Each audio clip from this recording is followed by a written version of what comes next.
Is it unthinkable that Canada could be a racism-free zone? No, it is not. As an immigrant orphan child growing up in Prince George, BC in the 1970s, I was no stranger to racism. I can still vividly recall as a child sitting at a bus stop and getting spat at by an adult. Other adults pretended nothing happened. But from my perspective as a 12-year-old, I knew something had happened. A few years later, my grade 10 teacher tells me, "Oh, Gobinder, never get into a field that requires English. You're going to be a sawmill worker anyway." I had to face the various challenges of racial discrimination, all the way from childhood and into my career in broadcasting. The first time I went on the air to do a newscast, the switchboard lit up with the callers calling to complain, "Take that Hindu off the air." Then the station manager suggested I should change my on-air name to Tony Gill. This way, the listeners will think I was Italian.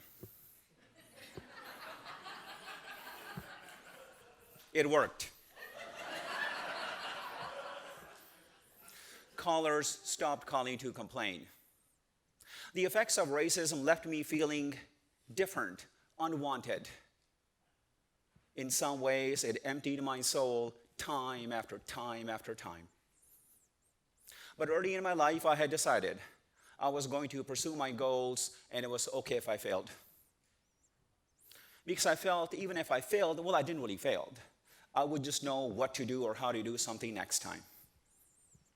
Racism is not a new problem. Sadly, it is an attitude that has been created over time by societies around the world. It is a concept based over fear of those who are different from us. It's not a black or white issue or whites against the rest. It exists in the relations between South Korea and Japan and between India and Pakistan that used to be one country. And over the years, it has been integrated into our economies, our laws, and our social structure. In some ways, race has shaped our world. But I believe time has come for us to reshape our world, to not allow ourselves to be faded by the uglier parts of human nature, but instead to rise above them, to create something greater, more prosperous, more harmonious. I see it happening all around us. We now see people of color in all positions, in medicine, broadcasting, and politics. We are truly moving towards an integrated society, not only just in Canada, but in other parts of the world as well. Racial tolerance and ethnic diversity are flowering. I say flowering because I have always viewed people as flowers in a garden, each one of them unique with their own beauty and fragrance, and yet flowing together to present one magnificent garden. And I believe Canada can be a leader for much of the world. In many major Canadian cities, the sidewalks, stores, and cafes are filled with people from diverse cultural backgrounds, and interracial couples holding hands, and some with beautiful cross-cultural children. Things are changing. In the 1970s or 80s, the idea that the U.S. would be led by someone who was not Caucasian was unthinkable. Now, to the delight of the majority of the multicultural society that is America, President Obama does lead one of the most powerful nations in the world. The idea of a cultural harmony in a diverse society is not only an idea that benefits the idealist, it benefits everybody. A society that is not in conflict is able to thrive and prosper.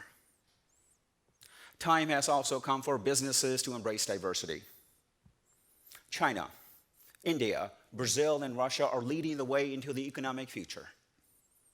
And increasingly, everyone is affected by the international markets. It is no longer possible to live in a splendid isolation. Those days are gone. Businesses that are going to survive and thrive in the coming years will need to adapt and embrace diversity. According to Statistics Canada, by 2031, 1 in 3 will belong to a visible minority group. Now, the term visible minority refers to people who are non-Caucasian in race or non-white in color. In Toronto, nearly 63% of the population will be visible minorities. In Vancouver, 59%. Now, although I am proud of Canada's achievements when it comes to diversity, it is not a poster child. In a study done by researchers Philip Oriopolius and Diane Decaf of the University of Toronto, where they created and emailed thousands of resumes online to advertise positions in Vancouver, Montreal, and Toronto. The study revealed that people with ethnic names, especially Indian and Chinese, had a 35% less chance of getting a call for an interview. Now, this should be a huge concern for any Canadian business, especially when labor shortage is looming. Matter of fact, it is already here in some sectors, such as the mining. It's predicted 1 out of 3 positions will have to be filled by immigrants who are not even here yet. This is due to baby boomers beginning to retire and low birth rates. Cultural diversity needs to be looked upon as an opportunity and not as a hindrance. Open minds, open markets. The HR departments need to be open-minded when it comes to hiring people of diverse cultural backgrounds, and that their personnel recognize the benefits a diverse workforce brings. It brings different ideas, different thinking, and different solutions. Now, what will it take for Canada to be a racism-free zone? I would like to propose 3 ideas. Number 1, cultural diversity education should be part of the regular curriculum in all schools starting in grade 1, and cultural diversity training become mandatory in the workplace. Number 2, new immigrants and Canadians should be encouraged to participate in functions that are unfamiliar to them, such as the Chinese New Year and Diwali, which is the Indian function.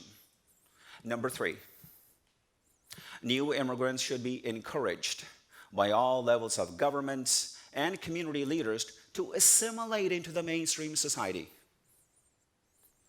These are basic ideas. But if we choose to ignore them, we as Canadians, we will suffer economically, socially, and morally. I am asking you here today, take these ideas, spread them, and encourage them. I believe time has come for us to change our behavior and reshape our world. And when we do, the unthinkable will become thinkable. Canada will become a racism-free zone and a true leader for the rest of the world. How unthinkable is that?